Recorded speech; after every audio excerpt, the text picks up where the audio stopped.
예, 총장님 방금 말씀하신 거 연이어서 제가 좀 질문 드릴게요. 그러면 제가 이거 징계 현황을 보니까 올해 2월 달에 서울 고검 검사 모 검사님이 음주운전을 했어요. 음주운전하면 이 검사 징계 양정 기준에 따르면 최소한 감봉입니다. 네, 근데 견책받고 그냥 퇴직했어요. 말씀드려도 되겠습니까? 네. 해당 검사에 대해서는 정식으로 형사 기소해서 형사처벌을 받도록 했습니다. 근데 그리고- 왜 징계는 이렇게 그리고 됐죠? 징계에 대해서 말씀드리겠습니다. 대검 감찰위원회는 저는 외부위원으로 구성이 됩니다. 제가 대검 감찰부장에게 징계 양정 기준을 반드시 지키라. 징계위원회 감찰위원회 가서 반드시 그걸 관철하라고 얘기를 했습니다. 그런데 감찰위원회 내부에 가서 구체적인 사안에 대해서 말씀드리면 이렇습니다.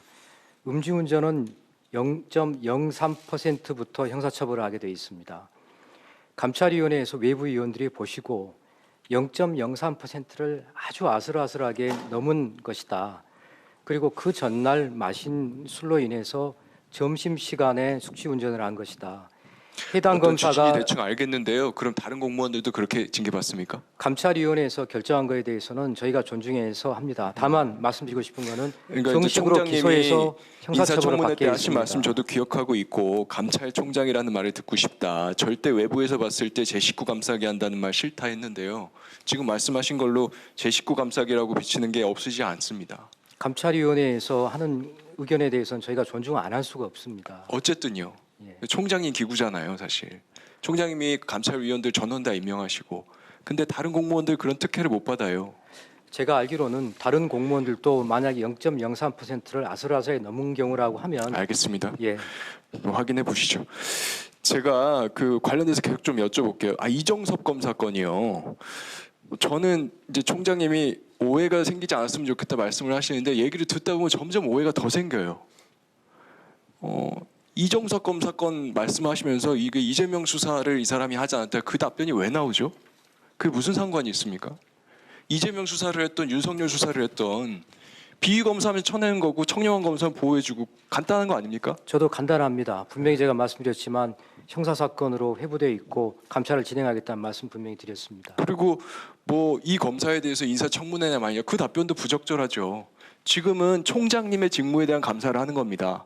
총장님이 감찰을 하실 권한도 가지고 있고 의무도 갖고 있는 거예요. 직무 기강 유지하실.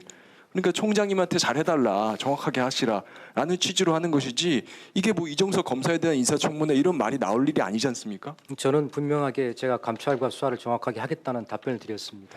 그리고 또 한 가지 이게 사진이잖아요. 사진이 저는 사실 놀랐어요. 저는 여기 국감장에서 처음 봤거든요. 근데 자세한 내용은 당연히 조사해봐야 나오는 것이지만 저 사진의 존재만으로도 본인이 수사한 재벌 그룹에서 부회장이라고 부르는 사람하고 같이 회합을 한다. 고가의 식당에서. 그리고 시민들 출입이 제한돼 있는 스키장에 가족들하고 같이 들어가 있는 사진이 나온다. 총장이 왜 안 놀라세요? 위원님, 저는 그 사진이 어떤 사진인지 사실은 눈으로 봐서는 정확하게 제가 저도 저도 팩트를 찾는 마찬가지 검사인데 입장이에요. 예. 저도 현장에서 처음 봤는데요. 제가 총장님이라면 특히나 내가 감찰총장이 되겠다라고 말씀을 하신 총장님이라면 놀라실 것 같아요. 그리고 이거 그런데 철저하게 제가 그 사진을 조사하겠다. 봤을 때 스키를 타는 사진으로 제가 보이지가 않았습니다. 스키를 스키장에- 탔는지 여부가 지금 중요합니까? 아니 지금 스키장을 이용하셨다고 했는데 스키장에 서 있는 사진인지 스키장 안에 스키장- 들어가 있는 사진인지 제가 구별이 되지 않았습니다. 네, 알겠습니다. 그런 스키장이 이유셨군요. 폐쇄되어 있는데 활용을 자, 했느냐라고 이재명 수사를 말씀하신 했다 안 겁니다. 했다 인사청문회 아니냐 이 답변은 부적절했습니다. 그거는 국민들께서 판단하시리라고 봅니다. 사안에 대해서 집중해 주시기 바랍니다. 그리고요. 이런 사건도 있습니다. 저희가 징계 관련돼서 보니까 예전에 충북 여충의 스쿨미투 사건이 있었습니다. 예. 그 당시에 검사의 비행이 공파 검사의 비행이 문제된 거 기억하시죠? 예, 기억합니다.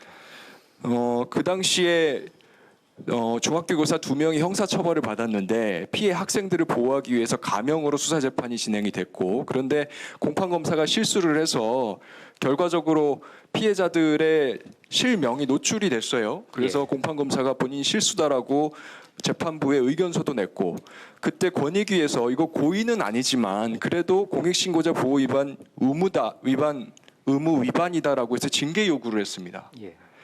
이 징계 요구를 한 게 21년 12월 달이에요. 어떻게 됐습니까? 그 징계 결과에 대해서는 제가 좀 확인을 해서 다시 말씀드리도록 징계 하긴 하겠습니다. 했습니까? 징계 처분 결과가 어떻게 있습니다. 제가 확인을 하겠습니다. 이 의원님 지금 왜 이게 질의 2년이나 걸리죠? 곧 질의하신 내용하고 그 말씀하신 것처럼 법정에서 검사가 증인의 전체 풀네임을 이야기하는 것이 아니라 제가 기억하기로는 성에 대해서 이야기를 한 걸로 알고 있습니다. 이 성이 앞에 그러니까 패밀리 네임을 이야기하는 것으로 알고 있습니다. 거기에 대해서 또 담당하는 재판부에서 하필이면 그 이야기를 했는데 해당 성이 희성이라서 그래서 당사자가 지목된 것으로 알고 있습니다. 그러기도 하고요. 진술서가 의도적으로- 있고 진술 조서가 있었는데 예. 본명으로 써준 진술서에 근거해서 증인 신청을 했기 때문에 이 사달이 난 거예요. 그리고 의도적으로 그 내용을 다 해당된 포함해서 증인을 징계 사유라 이겁니다. 의도적으로 해당되는 제 증인에 질문의 대해서 핵심은 왜 이게 2년이나 노출하려고 하는 것이 걸리냐고요. 아니다. 그런 취지입니다. 이게 2년이나 걸릴 일이 아니라는 이야기를 제가 하는 징계 거예요. 결과에 대해서는 따로 확인해서 말씀드리도록 또 하겠습니다. 말씀드릴게요. 손준성 검사 있죠. 손준성 검사 지금 재판 받고 있습니다. 그렇죠? 그렇습니다. 예. 같은 내용으로 공익신고 사건으로 접수가 돼서 감찰위원회에서 역시 판단했죠. 예, 그렇습니다. 그런데 혐의 없음으로 결정난 거 맞습니까? 비위 없음으로 결정났습니다. 근데 같은 내용으로 지금 재판이 진행 중인 거잖아요. 근데 재판 결과가 나오기 전에 내부적으로 이건 혐의가 없다 이렇게 결론 내는 사례들이 비일비재합니까? 그렇지는 않습니다. 그런데 이건 왜 의원님, 이렇게 됐죠? 설명드리겠습니다. 의원님, 저 검사가 기소한 사건에 대해서 판사이실 때 보셨겠습니다만 가장 중요하게 생각하는 것은 공소시효는 절대 놓쳐서는 안 된다는 겁니다. 저희들 또 내부적으로 법령에 따라서 징계시효가 있습니다. 손준성 검사에 대해서는 그러면 징계시효가 완성되는 단계에 있었기 징계위원회가 때문에 개최가 된 징계를- 이후에 징계시효 끝날 때까지 기다려야 되는 게 상식 아닙니까? 그러면 만약에 이 상태에서 징계시효를 도과하게 됩니다. 아니 그 법원에서도 해당 사법농단 사건대도 판사 징계시효가 문제가 됐을 때 똑같은 쟁점이 있었는데요. 재판이 나오기 전에 혐의 없음으로 끝내는 경우를 제가 본 적이 없습니다. 자, 그러면 지금부터 잠시만 집중해 주시기 바랍니다. 제가 구독자분들을 위해서 깜짝 선물을 하나 준비했는데요. 제가 항상 여러분들께 뭐라고 말씀을 드렸나요? 뉴스만 평소에 잘 챙겨보셔도 돈이 된다, 돈을 벌 수 있다라고 말씀을 드렸는데요. 자, 여러분들, 여기 보시는 이스라엘과 하마스 전쟁 같은 뉴스를 보게 되면 여러분들은 어떤 생각이 드시나요? 그냥 뉴스만 보고 끝내는지 아니면 이 뉴스를 어떻게 이용할 수 있는지 이 부분을 고민하고 계시는지를 되물어보고 싶습니다.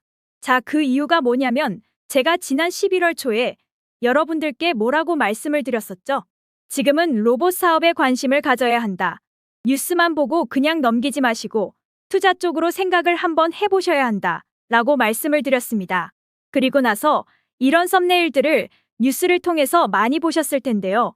이런 로봇 산업이 이슈가 됐을 때 부자들은 어떻게 생각한다? 로봇 관련주는 뭐가 있는지, 어떤 종목이 가장 좋은지, 어디에 투자해야 돈이 몰리는지를 자연스럽게 생각한다고 제가 말씀을 드렸죠. 그 이유가 뭐냐면 부자들이 봤을 때는 이슈가 곧 돈으로 이어지고 그 이슈가 나에게 돈을 벌어준다는 경험적 확신이 있기 때문에 부자들은 항상 이런 사회적 이슈를 관심 있게 챙겨본다. 이렇게 제가 말씀을 드렸는데요. 이번에도 마찬가지입니다. 제가 지난번에 시청자분들과 함께하는 주식으로 수익 내기 이벤트를 진행했었는데요.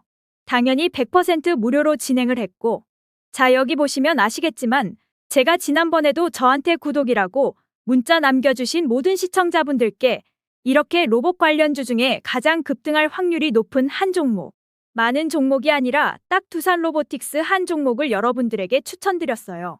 그러면서 여기 나와 있는 대로 정확히 얼마에 매수해야 하는지, 그리고 수익률이 어느 정도 나왔을 때 팔아야 하는지, 이런 부분들까지 여러분들에게 정확히 알려드렸었는데, 자, 지금 실제로 어떻게 되었나요? 오른쪽을 보시면 아시겠지만 제가 11월 초에 문자로 이 두산 로보틱스를 소개해드리고 나서 실제로 한 달도 지나지 않아서 이렇게 주가가 2배 이상 급등이 나와주었고, 그래서 당시에도 굉장히 많은 분들이 제가 드린 이 종목으로 수익을 내실 수가 있었을 텐데요. 다시 한번 축하드린다고 말씀을 드리겠고, 자, 이번에도 마찬가지입니다. 최근에 이슈되고 있는 게 이 하마스와 이스라엘 전쟁이기 때문에 우리가 어떻게 생각해 볼 수 있다? 전쟁이 계속해서 심화되면 피해가 커지기 때문에 전쟁에 필요한 물자나 의료 지원 물품들이 반드시 필요할 수밖에 없다.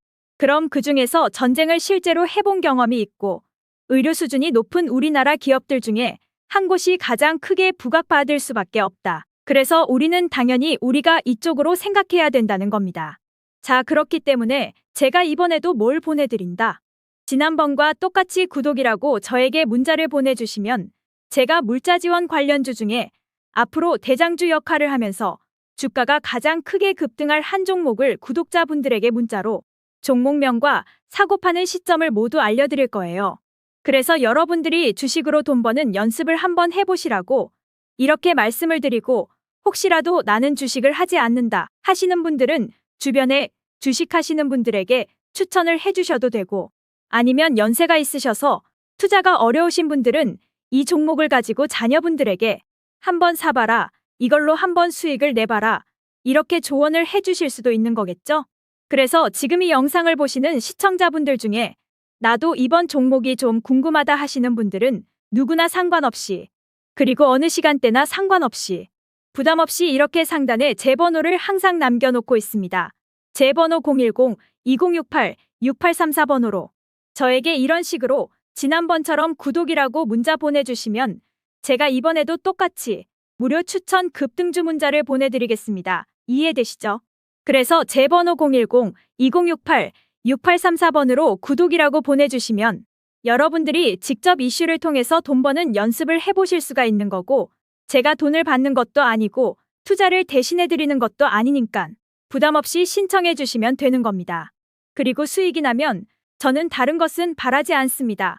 제 채널의 구독과 좋아요 한 번씩만 눌러주시면 됩니다라고 이렇게 다시 한번 말씀을 드리겠습니다.